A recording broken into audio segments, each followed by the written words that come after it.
Olá, vamos aprender um pouco mais juntos. Você está no capítulo à parte que já começou, seja bem-vindo. Nós vamos discutir hoje um pouquinho sobre A Crise das Esquerdas, que é um livro do Carlos Moannis e do Aldo Fornazieri. Acertei o nome dele? Acertou. Então tá bom. Acertou. Carlos, tudo bem com você? Tudo bem, Roberto. O que te levou a fazer um livro sobre a crise das esquerdas? Alguma coisa assim muito atual que está acontecendo? E como, né? Na verdade, no Brasil e no mundo? No Brasil e no mundo. Na verdade, eu ajudei o professor Aldo a organizar esse livro e convidamos uma série de entrevistados e ilustres intelectuais que escreveram artigos e ensaios para pensar um pouco essa crise política como um todo. Nós estamos vivendo uma crise que eu acho, Roberto, que é civilizatória. É uma crise de valores. É uma crise em que a política se deslocou muito da sociedade e a sociedade da política. E, principalmente, nos cabe pensar a esquerda, que é um ramo de pensamento, na minha opinião, fundamental para a sociedade. E sempre foi assim. Hoje, o capitalismo que se transformou num sistema único, ele tem a cara mudada por conta do confronto ideológico com o pensamento de esquerda. Então é fundamental pensar, entender esse momento, analisar um momento de uma maneira muito crítica, né, analisar os erros que foram cometidos, né. Hoje a esquerda no Brasil está muito vinculada ao PT, eu acho que isso é pobre do ponto de vista de futuro, de horizonte. Né? Sim. Ou seja, a esquerda não pode estar vinculada a um partido, ela tem que ser um pensamento. Exatamente, é um pensamento. E ver de que, em certa medida, você faz uma análise do que está acontecendo e procura entender de que forma você pode mudar o mundo, continuar com o sonho ideológico, utópico, de melhorar o mundo, de transformar o mundo em que nós vivemos num mundo melhor. É um pouco esse sentido da reflexão do livro. A ascensão da ideia de esquerda, pelo menos no Brasil, aconteceu pós-Revolução de 64. Mais ou menos isso? Eu diria até que é um pouco antes. Vem lá dos anarquistas, dos anos 30, né? Mas ela... Getúlio não. Getúlio era direitista? Eu posso... Não sei se o termo é exatamente esse, né? Mas o Getúlio foi o que inaugurou um pouco as conquistas dos trabalhadores.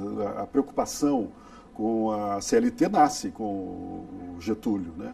Mas eu acho que o pensamento de esquerda vem de um pensamento europeu que começa com os anarquistas e vai se desenvolvendo com comunistas que chegam ao Brasil e acaba... sim, exato. Na década de 30 exatamente. A gente já tinha a coluna Prestes, já tinha a ideia de Luiz Carlos Prestes, exatamente. Já se espalhando pelo Brasil inteiro. Exatamente. E acaba se derramando num sentimento socialista de várias gamas, de várias nuances, né? Do socialismo democrático, a social-democracia, ou seja, é uma preocupação de como é que você vai radicalizar o processo democrático. Né? Então, a esquerda vem no Brasil cumprindo esse papel. Nós tivemos experiências agora nesses dois governos, do Lula e da Dilma, que não pode ser jogada fora. Nós temos que analisar isso criticamente. É histórico tem que ficar, tem né? que ser estudado. Exatamente. E temos que levar em conta que o Brasil ainda é um país absolutamente desigual, desumanamente desigual. E esse é um desafio que não cabe só à esquerda, cabe também aos liberais, cabe também a um centro democrático. Né? Quer dizer, nós temos esse desafio que é jogado, escancarado na nossa cara o tempo todo. Quer dizer, por que é que nós não conseguimos avançar uma sociedade minimamente democrática que dê oportunidade para todo mundo? Quando a gente fala de centro, nós estamos pensando em democracia com pensamentos socialistas embutidos nela? Mais ou menos isso? Pode ser. Eu não descarto essa possibilidade. Eu acho que o pensamento socialista, o pensamento de esquerda, ele vem permeando um pouco os sistemas como um todo. Né? Eu te diria que o DNA do capitalismo puro é um DNA de uma barbárie.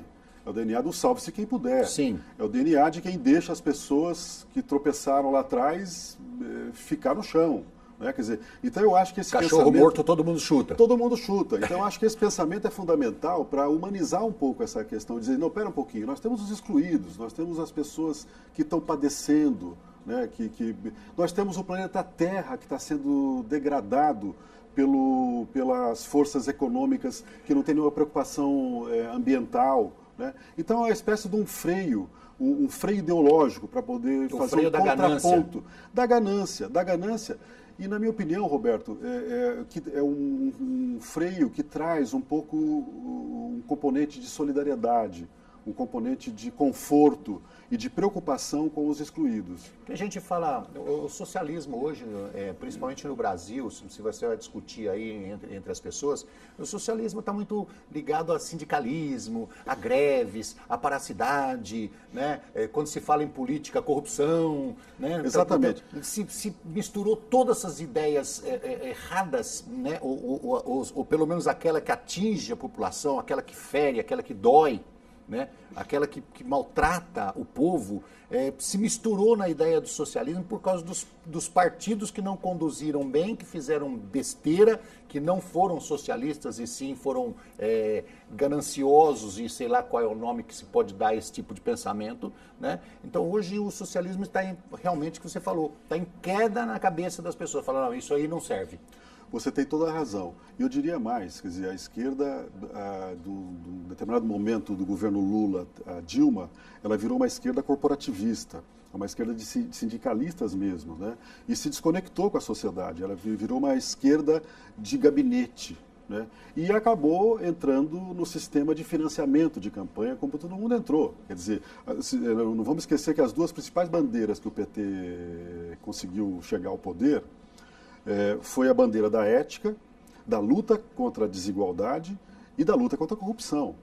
E no decorrer do processo... Duas bandeiras eles rasgaram. No decorrer do processo, a luta contra a corrupção foi colocada de lado e acabou, na verdade, o poder pelo poder. Eu não posso... Da igualdade eles foram bem. Então, eu não posso ignorar que de fato, o PT cumpriu um papel de inclusão social que tem que estar na pauta, tem que estar na agenda política. Se eu pudesse dar um conselho, por exemplo, ao PSDB, que também está numa confusão danada. Que é um partido socialista rachado, também. É um partido social-democrata, mas que hoje ficou mais conservador para o meu gosto. Eu diria o seguinte, por que não levantar a bandeira dessa questão da inclusão social? Isso é pobre no PSDB. Eu cito o PSDB como um exemplo. É pobre nos partidos que compõem a sociedade, o leque mais liberal, mais de centro. É como se não houvesse essa preocupação, essa sensibilidade social. Isso é um erro muito grande. Então, eu acho que o PT cumpriu esse papel fundamental de pela primeira vez, jogar uma luz nesses excluídos, né, que estavam fora do nosso banquete. Né? Se a gente deixasse a coisa correr como estava sendo armada, ou como vem sendo armada historicamente no Brasil, esse país é um país construído para os 20%, que tem direito a sentar na mesa e comer dignamente. Né? Ô Carlos, nesse livro A Crise das Esquerdas, nós não estamos falando de a crise das esquerdas no Brasil, você está falando a crise das esquerdas. Em geral. Mundial. Em geral. Certo? Você entrevistou aqui várias pessoas que, pelo menos que eu tenho algum conhecimento aqui, são todos eles socialistas.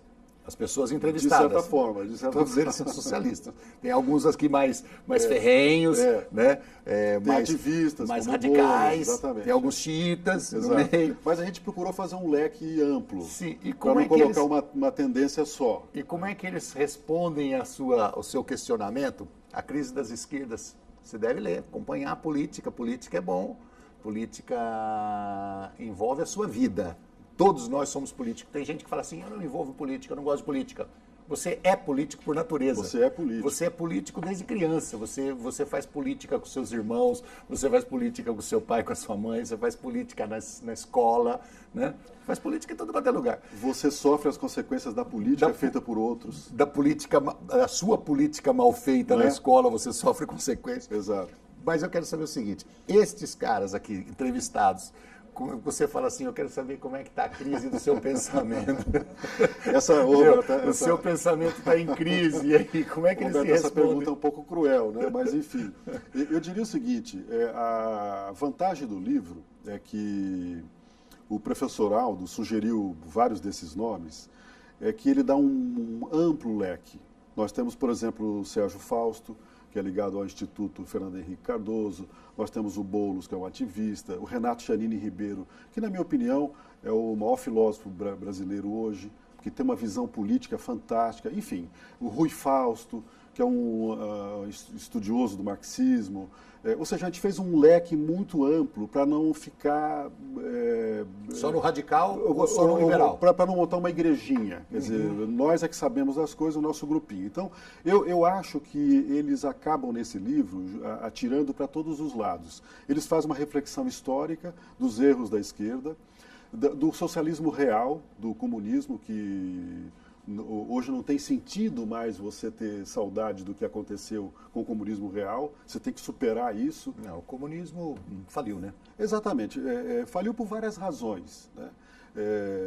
E uma delas que é apontada pelo próprio Renato, essa hipertrofia do Estado, ao contrário do pensamento comum, não tem nada a ver com Marx. O Marx não propunha isso, quer dizer, só para você ter uma ideia, quer dizer, isso é uma outra coisa. Então, é um livro que analisa essa crise mundial, que é uma crise de pensamento.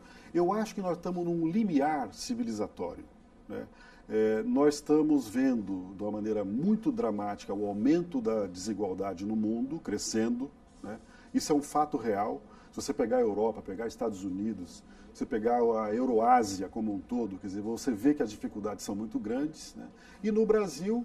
Ontem acabou de sair não sei se foi essa semana, acabou de sair uma pesquisa da Fundação Abrinq dizendo que 40% das crianças com menos de 14 anos estão na linha de pobreza no Brasil. Isso para mim é inconcebível como sociedade, como cidadão, como profissional, né? Essa discussão tem que ser levantada de uma maneira urgente. Não se pode adiar mais isso. Não, e não se pode admitir, num país como o Brasil, que tem uma riqueza espetacular. Uma riqueza assim, extraordinária em termos de tudo. Em termos de plantio, em termos de grãos, em termos de diversidade de floresta, em termos de diversidade, em termos de rios, tudo que exista essa linha de pobreza tão clara. Tão clara. E esse é um desafio que tem que ser colocado na agenda, né? Eu não sou saudosista, eu acho que nós temos que olhar para frente. Eu acho que nós não temos que repensar a esquerda trazendo componentes do passado. Nós temos que olhar as transformações que o mundo está enfrentando, que são brutais. Carlos, nós vamos discutir aí no próximo bloco uma possibilidade de uma linha de pensamento nova a partir do que você escreve aqui. Vamos conjecturar, vamos estudar aqui no programa uma linha de pensamento novo. Nós vamos para um rápido intervalo e já voltamos.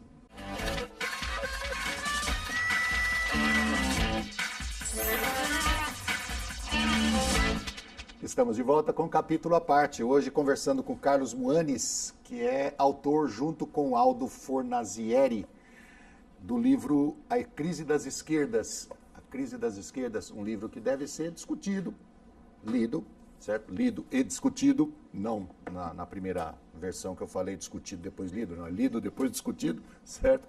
E colocar sugestões no blog, no e-mail, de alguma forma de contato. Carlos, no primeiro bloco, nós falamos de um assunto que eu considero da maior importância, que eu queria retomar. Quando nós falamos de capitalismo e as ideias democráticas e as ideias de esquerda, que fez com que isso funcionasse, eu queria deixar claro para o pessoal de casa, veja como que é o pensamento político, o pensamento tanto de direita e de esquerda, porque eu não estou dizendo aqui que um é melhor que o outro, aqui não está nós querendo debater ou querendo colocar ideia na sua cabeça. Eu não vou dizer isso é melhor ou esse é melhor. Estou aqui colocando possibilidades de abertura de uma discussão. O sistema capitalista de século atrás, porque ele já vem, né, de milênios, o sistema capitalista, ela era assim: você trabalha 12, 15, 18 horas por dia, né, rende, paga-se o mínimo, muitas vezes pagava-se somente o da subsistência, ou seja, a sua moradia e a sua comida e nada mais, quase um sistema de escravidão dentro das fábricas, e você ficava doente, você simplesmente era mandado embora, demitido, não tinha direito a nada, né? Ficava velho, perdia a força da mão de obra, também era demitido, ou seja, só o dono da empresa ganhava. Mais ou menos nesse sistema, certo? Ele fala assim, mas isso existia? Lógico que existia, é só ler história. Claro. Eu trabalhei na década de 70 num sistema em que eu praticamente não tinha direito, não existia cesta básica, não existia plano médico, não existia vale transporte, não existia nada disso. E a gente nem pensava na possibilidade de existir isso, nem reclamava, porque a gente, não existia essa ideia de plano de carreira dentro da empresa. Você entrava ali e ficava ali. Né? Era isso. Então, o sistema capitalista, na sua essência, ela é cruel. É o que nós estamos falando no primeiro bloco. Exatamente. Então, o sistema capitalista ele começou a ser aperfeiçoado pelas ideias socialistas. E aí que fala assim, não, peraí, vamos preservar o cara, meu. É aquele negócio do casamento, né? Você comeu a carne, agora não quer roer o osso? Que isso? Tem que preservar a existência do cara, tem que ter um sistema de aposentadoria, tem que ter um sistema de descanso, de férias, tem que ter um descanso semanal, tem que ter um plano de saúde para manter. Isso tudo veio das ideias socialistas e também democráticas ou só socialistas? Não, eu acho que os dois. Os dois. O curioso, Roberto, é que esse quadro que você está dando é muito recente, historicamente. Muito recente. É muito recente, a gente se esquece disso. 40 anos atrás. Exatamente. Quer dizer, a partir da Revolução Industrial para cá, quer dizer, o número de conquistas feitas é enorme. Mas as pessoas acabam se esquecendo disso. É como a chamada água encanada, né? Você sente falta quando falta água quente na sua casa. Você incorporou esse direito. Mas as pessoas têm que levar em conta que esses direitos foram conquistas. Eu seria capaz de dizer para você que de cada 10 direitos, 10 foram conquistas. Não foram doações do sistema. Né? Então, cabe fazer esse equilíbrio. Quando hoje se coloca numa visão, na minha opinião, tacanha, reduzida, quase que caricata, o pensamento de esquerda como uma coisa descartável na sociedade, por conta do exemplo do sujeito que roubou ali, que roubou aqui, que faz parte do sistema capitalista também, se ignora a importância desse pensamento como um balizador para a humanização da sociedade. Claro, hoje nós vivemos num sistema único. A partir da queda do Muro de Berlim, a queda do socialismo real, aquele período em que o Hobsbawm fala sobre o fim dos impérios, né? Dos impérios. Nós vivemos um sistema único hoje, mas isso não dá resposta para a sociedade. Quer dizer, esse sistema único hoje não é confrontado mais com o capitalismo, um socialismo real, mas ele tem que ser confrontado por dentro. Quer dizer, ele tem que ser refletido, ele tem que ser criticado, ele tem que ser analisado por dentro do sistema, para que ele possa cumprir um papel minimamente humano, para que a sociedade se organize de uma maneira mais democrática e mais humana. É esse sentido do pensamento socialista. Eu considero um dos pontos de avanço na nossa sociedade moderna, incrivelmente de impacto, e que não é muito citado. É a criação do telefone direto. O telefone vermelho. Sim. Certo? Eu considero aquilo ali um grande passo de aproximação de um pensamento radical de um lado e um pensamento radical do outro, né? Para que não se houvesse um confronto violento, criasse uma linha de comunicação. E eu acho que essa linha de comunicação ela foi quase que assim um ícone, sabe? Através de uma coisa real, conseguiu-se uma coisa de discussão de ideias. E a partir daí começou-se a se aproximar e discutir as ideias e falar equilíbrio. Do equilíbrio. Principalmente por conta do risco atômico, né? Então, do que nós estamos falando aqui? Nós estamos falando do telefone vermelho. Do telefone vermelho entre os Estados Unidos e Moscou, né? Na época da crise dos mísseis, quase que nós tivemos uma guerra nuclear por conta de informações desencontradas e por conta de interesses né? Quase que se houve um confronto entre Rússia e Estados Unidos, e após uma conversa através de diálogos assim, como é que fala? Como é que chama quando você fala assim, de símbolos, né? Metáforas. Metáforas e tal. Que os acabou desarmando ali. Os dois presidentes começaram a conversar e eles então entenderam que tinha que ter uma linha direta de comunicação. Mas essa linha direta de comunicação é o que eu falo, ela foi um símbolo. Foi um símbolo. Porque era um pensamento radical de um lado e um pensamento radical do outro. Mas olha, eu vou te fazer uma ponderação. Eu acho que o conflito é necessário na sociedade. Sim, o conflito de ideias. Exatamente. O confronto social é necessário para você conquistar direitos, para você conquistar negociações. Eu não sou contra isso. Eu acho que nós temos aqui, primeiro, legitimar esse conflito dentro de regras democráticas, porque a sociedade tem que ter um mínimo de padrão de civilidade, né? E deixar com que o conflito ocorra, porque ele é necessário. Quer dizer, eu preciso defender os meus direitos legitimamente. Quem tem que defender os direitos da periferia, eu posso ser solidário ao movimento de periferia, mas eu acho que a periferia, ela tem que falar por ela tem que dizer o que falta para ela, o que ela quer, que mundo ela quer viver. Né? Okay. Agora, eu não sou contra o conflito. O que eu acho é que nós temos que arrumar um equilíbrio, Roberto, que é um colchão civilizatório, é um pacto de uma agenda mínima para garantir o processo democrático. Então, eu acho que, de um lado, o conflito tem que ser, na minha opinião, legitimado, porque ele é necessário, sem ele não se avança, mas, ao mesmo tempo, nós temos que avançar todos os chamados que estão num campo democrático, seja ele de esquerda, de direita, porque você tem uma direita democrática também. Não é? Quer dizer, você não tem uma direita só tacanha, como os bolsonaros da vida. Você tem uma direita democrática.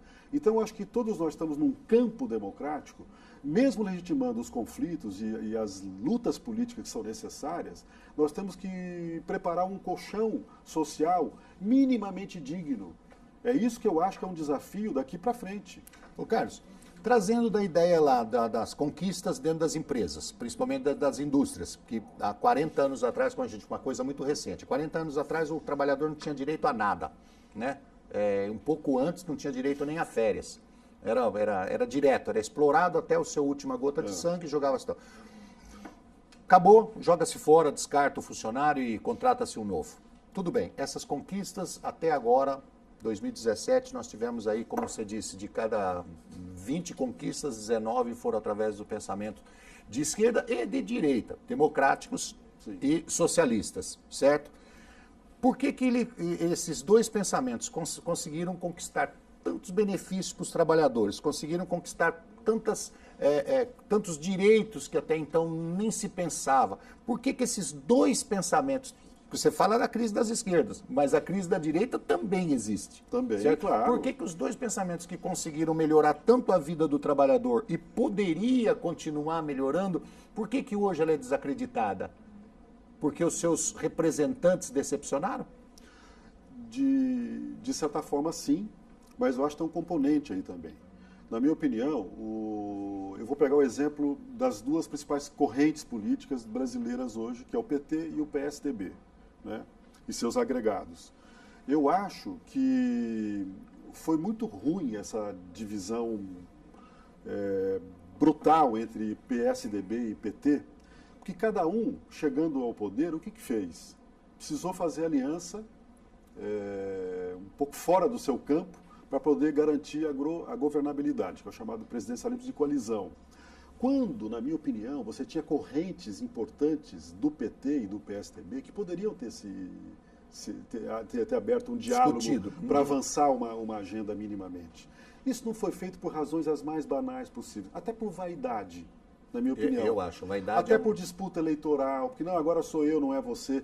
Então, o que faltou, na minha opinião, foi uma grande omissão dessas duas correntes em terem tido um diálogo mínimo sobre o país do futuro. Né? Eu acho que o Fernando Henrique perdeu essa oportunidade, o Lula perdeu essa oportunidade, quando eles tiveram um índice de quase 70%, 80% de aprovação. Onde é que estão as reformas estruturais fundamentais? Nós estamos discutindo aqui a reforma da Previdência Trabalhista, a reforma fiscal. Por que é que eles não fizeram a reforma política? A oportunidade era imensa. Eles perderam essa oportunidade, na minha opinião, foi quase que um crime de lesa pátria, na minha opinião. Eu não estou jogando fora a experiência exitosa. Como é que você vai negar a importância do governo Fernando Henrique na luta contra a inflação? Não, você não pode negar isso nunca. Isso é negado por alguns setores. Você não pode negar a inclusão social do PT. Eu não estou jogando tudo fora. Mas eu acho que essas forças políticas perderam oportunidades gigantescas de dar um salto importante. Nós estamos discutindo hoje reformas, Roberto, que eles deviam ter feito lá atrás e não fizeram, quando estavam no auge da popularidade.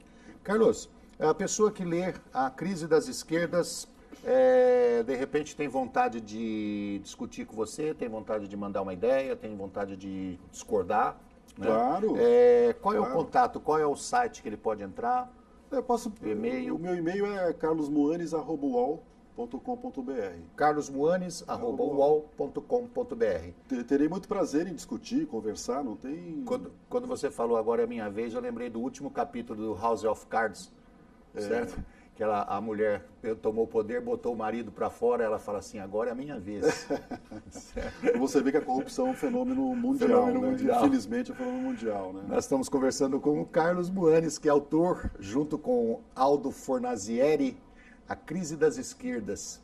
Obrigado a você por estar conosco, Roberto, debatendo um assunto tão importante. Pena que com 26 minutos a gente não possa entrar foi um prazer e uma getulismo, né? E aí vai por diante. Muito obrigado. Obrigado pela sua presença. Muito obrigado. Obrigado a você de casa que esteve conosco no capítulo à parte. Nós esperamos na próxima semana. Um abraço, até lá.